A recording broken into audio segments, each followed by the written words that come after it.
c'est sur cette ruche que beaucoup de gens ont compris que l'apiculture pouvait être réellement un métier qui nourrit son être. N'est-ce pas? Donc, je dis, voilà la ruche Fobasso. La ruche Fobasso, comme je l'ai bien sûr dit, c'est l'invention de mon papa. Il a observé d'autres types de ruches.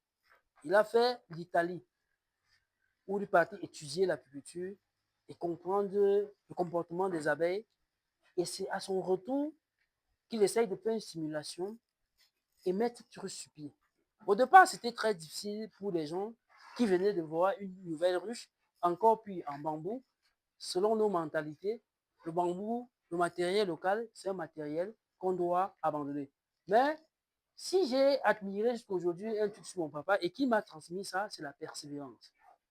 Il savait que voilà une ruche qui pouvait changer le cours de l'apiculture et qui pouvait permettre à un apiculteur qui est passionné, ou du moins à un jeune qui veut se lancer dans le domaine, de se lancer en apiculture. Pourquoi? Parce qu'il fait un exposé où il explique clairement. Imaginez-vous un jeune qui a compris l'importance de l'apiculture, ou du moins qui veut se lancer en apiculture, mais qu'il a en face de lui une ruche qui doit produire en dépensant peut-être 12 000 francs.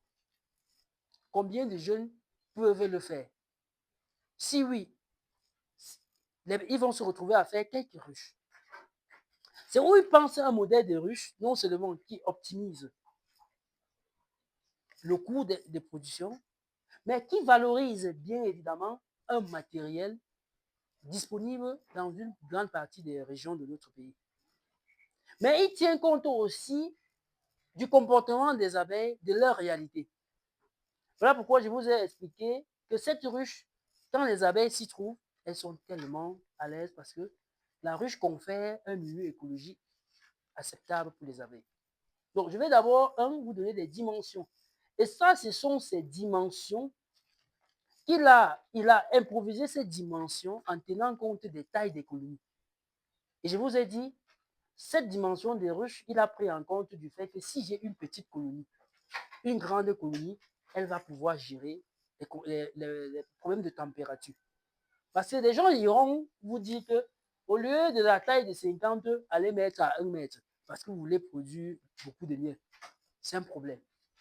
J'ai suffisamment expliqué ça en salle l'autre jour. Donc, ici, je vous donne d'abord les dimensions de la ruche Fobasso. Et c'est la ruche que je vous conseille en priorité. Et c'est cette ruche que je vais vous remettre tout de suite.